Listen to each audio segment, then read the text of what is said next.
As 2021 comes to an end, ask yourself this question. Are you an inspiration or a cautionary tale? Hey everyone, this is Victoria English, top coach with Project 90. Thanks so much for being here today. We have a pretty interesting topic today, and I'm so glad that you're listening in. Before we get started, just a reminder, after all that holiday spending, why don't you get your hands on something free? The free alcohol freedom formula. Simply go to alcoholfreelifestyle.com/guide. This is one of James Swanwick's many labors of love. He created this for you so that you can have free access to some incredible insights about gaining power over alcohol once and for all. If you are a high performer, and again, high performer in the home, outside of the home, both, then give us a call. You can book a free 15-minute chat with me, Coach V, as they call me in the program. You can speak directly with me about possibly joining Project 90. You know, our program isn't for everyone. We curate a unique community of people who are high performers who really on the outside have their lives together, except they wake up every day and say, what am I going to do about this damn alcohol thing? If that sounds familiar, go to alcoholfreelifestyle.com/schedule. It's so easy. It's a 15-minute chat. I'll give you a call. Let's see what we can do. Also, new and exciting things over here at Alcohol Free Lifestyle. We have a new YouTube channel. Please go to www.alcoholfreelifestyle.com/YT. James and I are posting some incredible videos, motivating, inspiring. Please subscribe and like them and comment. We really appreciate your support.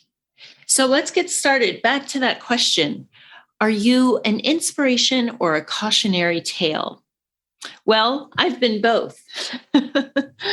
I've shared some pretty vulnerable stuff with you all on this podcast. I've shared my interview with my father, Bob English, and his journey to becoming alcohol-free 40 years ago. He was down and out. Again, talk about a high performer. This guy was an entrepreneur, grew up in the coal regions of Pennsylvania, lost his father at a young age, put himself through school with the GI Bill, raised a family, built a business from nothing, and yet alcohol was crippling him. He got control over it 40 plus years ago. He's run countless marathons. He has been a community leader. He helps so many people. He's an inspiration, and he was nearly a cautionary tale. If you listen to that podcast, I told my dad, and I've told him this many times over the years, that giving up alcohol was the greatest gift he ever gave me. It changed his life. Obviously, I wouldn't have him today. He's 83 now. But he changed the trajectory of my life as well by having a role model of resilience and tenacity and grit. And I leaned on that when I battled my own issues with alcohol. I've shared with you what it was like. A mother of four, a wellness professional, looking like I had it together on the outside, except for that wine. Man, oh man, how that wine moved in. And I leaned on it when I was having hard times. I enjoyed it when I was having good times. And finally, it was using me. I wasn't using it for anything except to get through the day of shame. It was such a dark time. Some people call it the dark night of the soul. And I'll tell you a little bit about mine in a moment. But if I hadn't faced that dark night of the soul, I would have gone down as a cautionary tale. I had tried to stop drinking so many times. And I had stopped drinking before I was diagnosed with breast cancer. After my diagnosis and treatment, I was broken physically and emotionally. I hadn't processed what I'd been through. And my default coping mechanism, drinking, kicked in.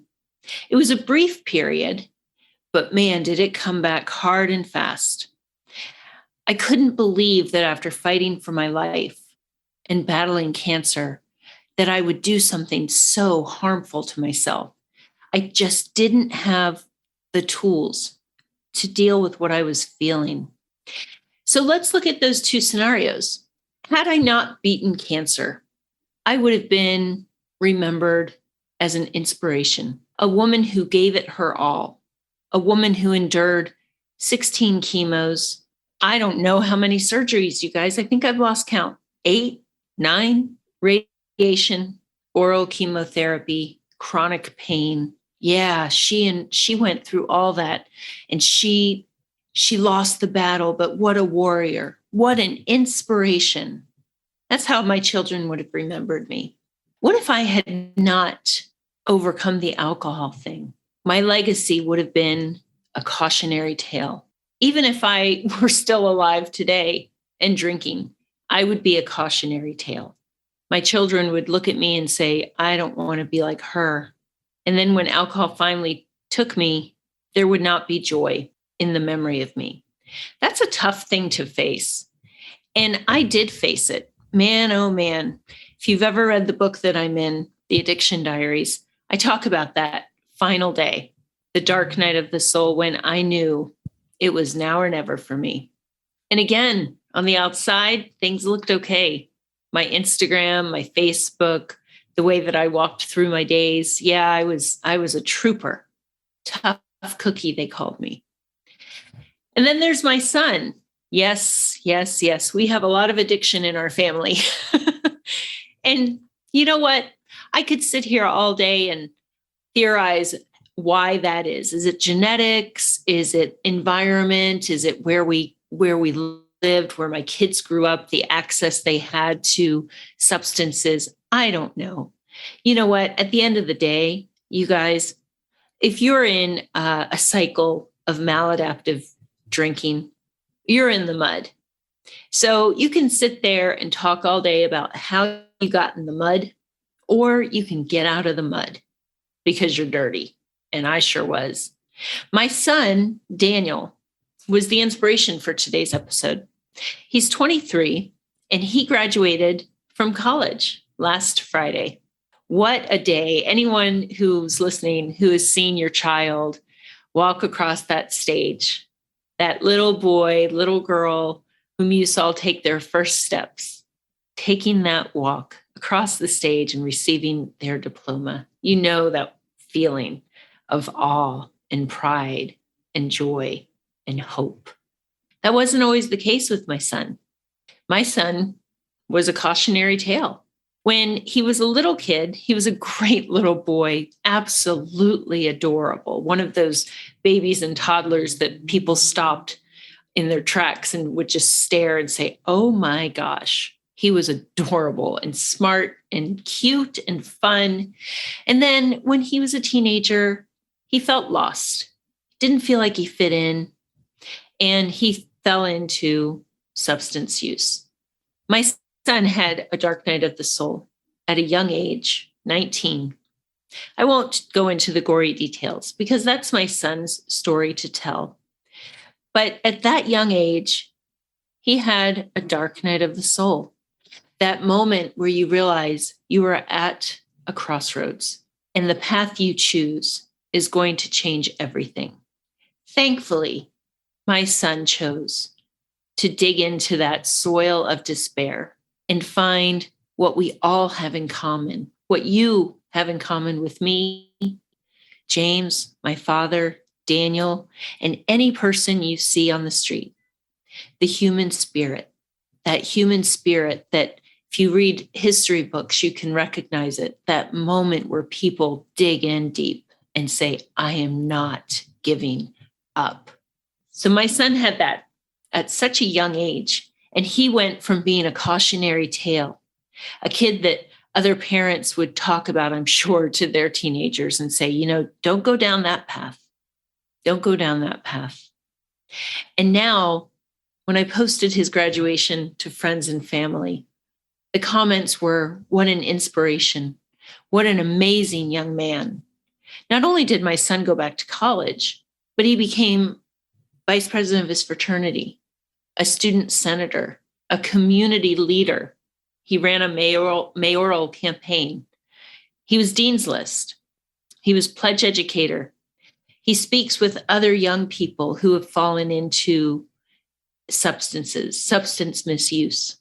He is the definition of an inspiration. So look at that. The story isn't over for you. If the answer to my question, are you an inspiration or a cautionary tale, gives you pause, I want you to take a moment and ask yourself another question. Is alcohol influencing the answer to that question? Even if people do not see what's going on with you, if on the outside you seem to be holding it together, in fact, thriving in other areas of your life, does alcohol have something to say about how you feel at the end of the day when your head hits the pillow, or how you feel when you open your eyes in the morning? If someone were to peer into your life, lift up the covers, what would they see? I'll tell you what they'd see. They'd see a person who is suffering. They'd see a person who may feel hopeless and ashamed. I'm here to tell you that's not who you are. That's what you are experiencing at this time because of the alcohol. You know, alcohol, the ripple effect, it's not just physical. It's not just waking up with the hangovers. It's the way that we shortchange our family, the way that we shortchange our health, the way that we shortchange our potential.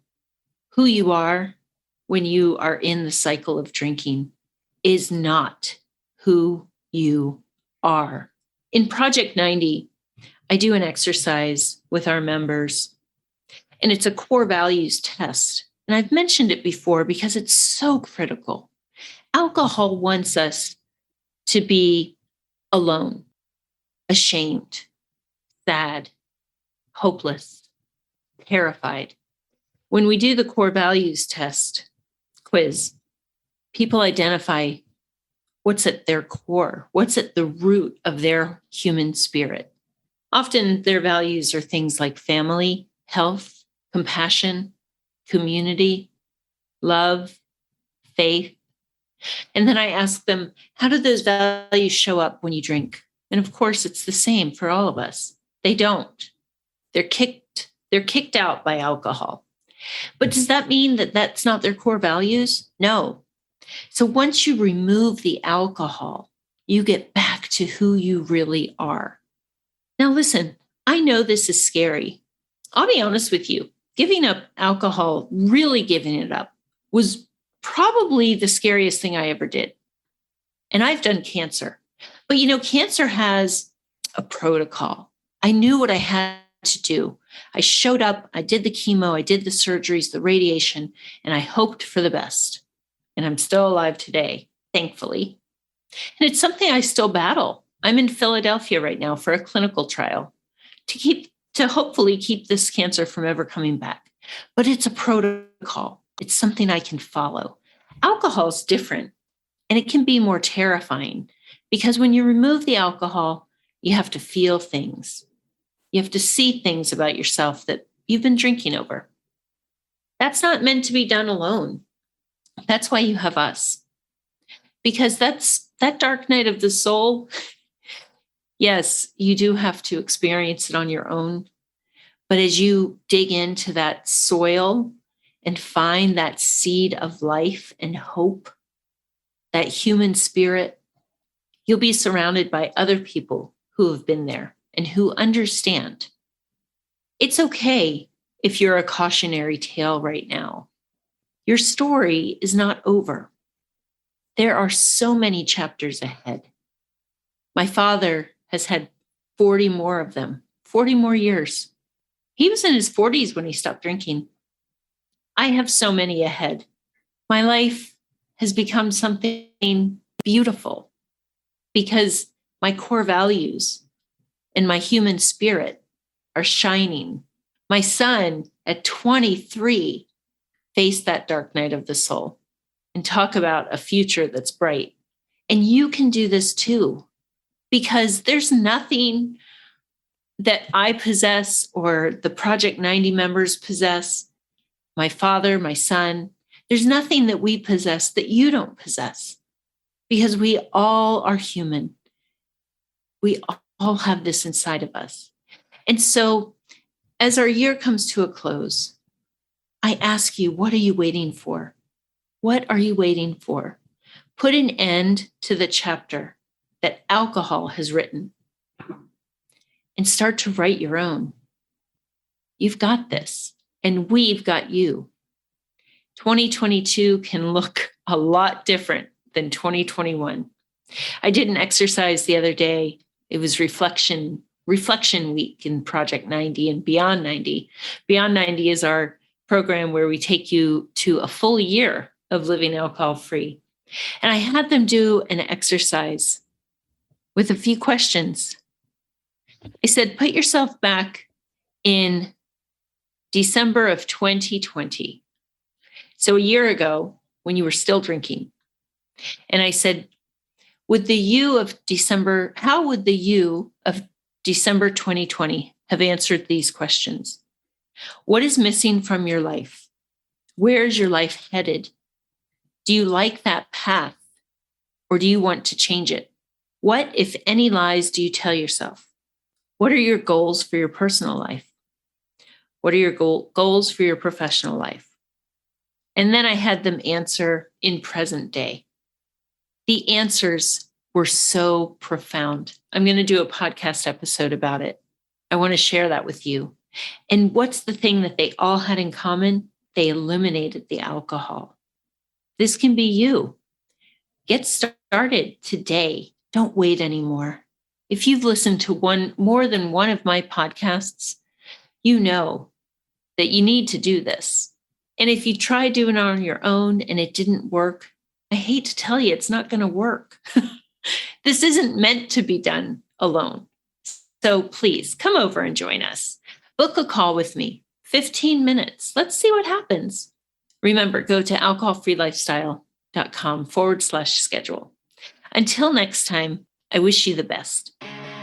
Thank you so much for listening to today's episode. I want to load you up with some free stuff. If you look in the show description, there's a link there to get my guide, which is the Alcohol Freedom Formula Guide. And in that guide, I will walk you through the process and system for successfully reducing or quitting alcohol. It's the same system and process that I give to my clients inside of Project 90. And if you would like to get your hands on that guide, you can click the link in the description part of this episode, or you can go to alcoholfreelifestyle.com/guide. Likewise, if you would like to be considered for Project 90 to join our community and get some accountability, some coaching, and have fun, achieve some goals over at least 90 days with our help and support, then you're invited to schedule a complimentary coaching call with one of my coaches. You can do that by clicking the link in the show description or going to alcoholfreelifestyle.com/schedule. Now, Project 90 is for over 30s only.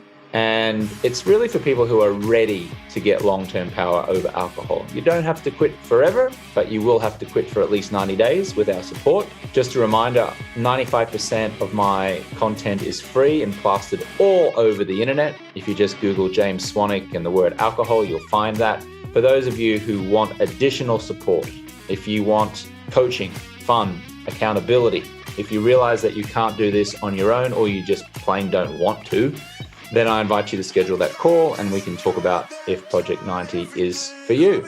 If you would like to take some of my supplements, swanvitality.com is the website. I'll put a link in the show notes as well. I have a liver support product called Loving Liver, which I designed and specially formulated to help remove toxins from your liver after years of alcohol consumption.